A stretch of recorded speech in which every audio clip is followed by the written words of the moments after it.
Ассалаумағалейкум Ағатай арнасының көрермендері. Ең алғашқы блогымыз гүлдену, яғни өркендеу тақырыбының аясында болады. Алдын ала айта кетейін, адам баласы туылғаннан өсіп, дамып, пісіп, жетілгенге дейін өзінің нақты қандай құндылықтары бар екенін айта алмайды.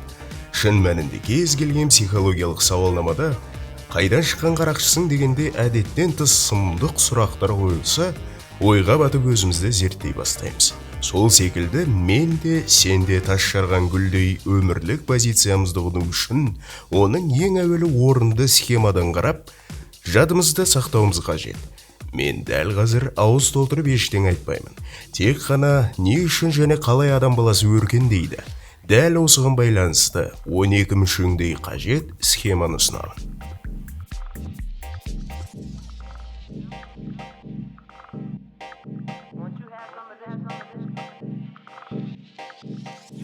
Өркендеудің алғашқы схемасын мансаптан бастайын. Мансаптық баспалдағыңызға тән сізге не керек? Әуестік, яғни өз ықыласыңызға бой ұру. Ол сізге шеберлік сыйлайды. Одан кейін креатив. Қай заманда болмасын, кімде креатив бар, сол данышпан және ұжымды сол басқарады. Креатив сіздің қызметіңізге, ісіңізге бой ұрғызатын жетектейтін қабілет. Сондай-ақ мансаппен көтерілуге ауадай қажет. Үшіншісі арнайы білім, кәсіби тәжірибе. Неге білікті мамандар ізденістен ләззат алады? Себебі олар ашқарақ, тағамға емес, білімге аш. Сан түрлі сертификаттар алып өз саласында гүлдену үшін ешкімге міндет қылмайды. Әсіресе басшылығына, себебі оған уақыт жоқ. Жұмыстан айырылсаң да, біліміңнен сені ешкім айырмайды. Екінші бұтақ экономика. Ол адам бойындағы басты механизмдердің бірі. Яғни табысың мен шығысың. Үнемдеуің кедейдің тірлігі емес. Көп адамдар мотивациялық цитаталарды тыңдап болып, тәуекел етпесең байымайсың, ірі тұлғаға айналмайсың деп, ақшасының қалай таусылғанын да ескермейді. Ақырында кеп өзінің сәтсіздігін өзгелерден көреді. Ол қалыпты психология. Жомарт болу керек, бірақ сауатты жомарт болу керек. Активтер мен пассивтерді есептегеннен миым шаршайды десеңіздер, қарапайым түрде үнемдеу үшін тұрғылықты үйдің есебіне ақшаңды бөлек сал. Дәл солай киіміңе де өз мақсатыңа да бөлек ұста. Барлығын бір әмиянда ұстап қажеті жоқ. Несие деген бәлеге басыңды тықпа. Түсінемін амалдың жоқтығын, бірақ жапандалада жатсаң да, Алланың берген нығметін толық пайдалансаң, Құдай өзі ар ұятыңа сай бәрін реттеп береді. Күнделікті тірлігіңе арна бір деңгейде ақша ұста, және сол күнігі ақшаңнан қалып жатса, отбасыңа немесе садақаңа жинап қой. Қасиетті жұмада жинағаныңнан берерсің. Үшінші бұтақ демалыс. Ол әуелі ұйқың мен күн тәртібің және табиғатың. Сағатқа қарап рахаттана біл.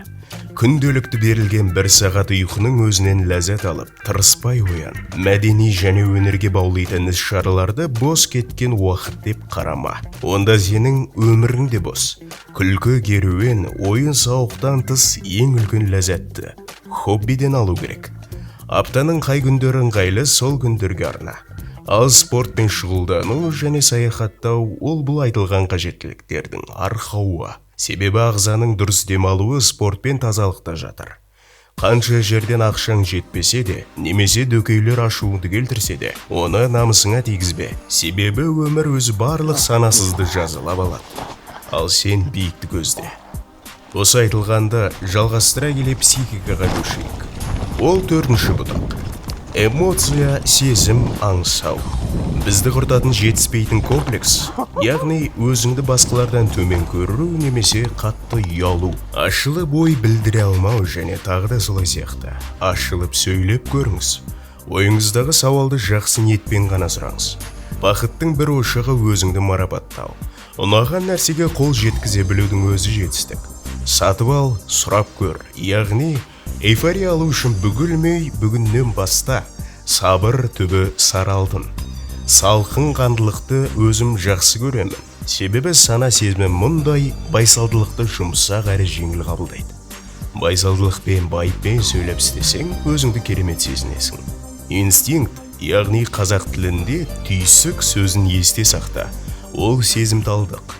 Белгілі бір оң әрекет туғызатын, өмірлік маңызы бар, тіпті тұқым қуалайтын қасиет. Мысалы өзін өзі қорғау түйсігі, аналық немесе әкелік сезім, сондай-ақ ақындық сезігі бар адам дегендей. Бұл қасиет әркімде әртүрлі, оны Алла береді. Біз керек кезде іште сақтамай, әрекетпен байланыстыра білуіміз қажет. 5-ші бұтақ абсолют. Тағдыр, сәттілік пен сәтсіздік. Құдайға деген махаббат, дініңе берік болу. Түбі қайтарыламыз, түбінде сұраламыз. Тылсым күшке сенеміз, бірлесеміз, мәңгі өмірдің бар екеніне жан тәнімізбен сенеміз. Кез келген алма кезек сынақтар, қуаныштар мен өкініштер бір Алладан екенін әр уақытта ең бірінші кезекте ойлауымыз керек. Бұл абсолютті көркендеу. 6-шы бұтақ еркіндік. Әуелі ниетіңді дұрыста, сосын ісіңді баста. Мақсат, жоспар, талпыныс, адамдық құқығың және ата-анаңнан бастап қарыздар болғаның сенің еркіндігіңді білдіреді. Мен ешкімге қарыздар емеспін десең, қателесесің. Өмірдің саған айтқан алғысы, өзіңді осы дөңгелектің ішінде еркін ұстауың, түсінген жанның несібесі мол. 7-ші бұтақ денсаулық. Тыныс алу, тағамды дұрыс жей білу. Егер тағамды дұрыс таңдап жеудің қаншалықты маңызды екеніне көзіңіз жетпесе, дәл осы тағамдар жайлы ұлағатты адамдар не айтып кеткенін блогтың соңындағы ұсынылған бейнеге кіріп афоризмдер топтамасынан көре аласыздар. Бұл өте маңызды. Әрі қарай әрине энергияңды дұрыс қолдана білу, гигиена, күнделікті гимнастика. 8-ші бұтақ қарым-қатынас. Бұл тізімді орынмен айта кетейін. Әрине бірінен бірі алшақ емес, бәрі бір тұтас. Отбасың, ағайын туыс, достарың, әріптестерің, көршілерің, әрі қарай жерлесің, танысың және қоғам. 9-шы бұтақ жүрек. Бұл сөзді айналып кеп барлық категорияға жатқызуға болады дейсіздер. Жоқ, жүрек сөзін өзгеден ерек көру мынада. Қоғамды бұзып, быт-шыт қылатын осы жүректің жетіспеушілігі. Ол этика, ар-ұят, даналық, интуиция, ішкі даусың, шығармашылық, шабыт және қайырымдылық. 10-шы бұтақ қоршаған орта. Табиғат, экология, тазалық. Егер сен сұлу болып жүрегің тыныш, түрлі қауіптен қорғалған, үйіңнен бастап көркейтілген, құрметті дәрежедегі адам болғың келсе, онда жеген ішкеніңді тазалап, қабықтары мен қағаздарын қоқысқа тастай біл. Қоқыс жоқ па, дорбаңа сал да, қоқыс жәшігі бар жерге таста. Дәл осы принципті сақтамаған лас адамдарға өмірде сондай ластық сыйлайды. Еріккеннен айтылған әңгіме емес, өз басым тұрған жерінде қоқыс қалдыратын адамдарды жек көремін. 11-ші бұтақ ақыл. Ақылдылық, ол қанда бар IQ емес, ол қызығушылық таныту, мінез, даналық, ғылым, өзіңе керек әр нәрсені ерінбей толық іздену, позитив және жеке даму. 12-ші бұтақ принциптер. Басыңа орнаған жағдайды жан-жақты көре білу миссияң. Философиялық көзқарасың, өзіңнің идеалыңды көру және оған да сену. Саясат, заң және үкіметті бақылау. Моральдық деңгейіңді пайдаға асырудан жоғары ұстау.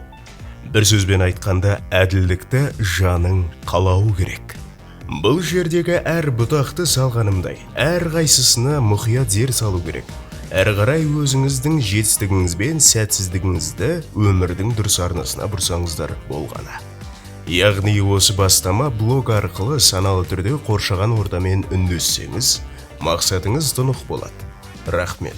Арнамызға жазылып, қоңырауды түртіп қойыңыздар.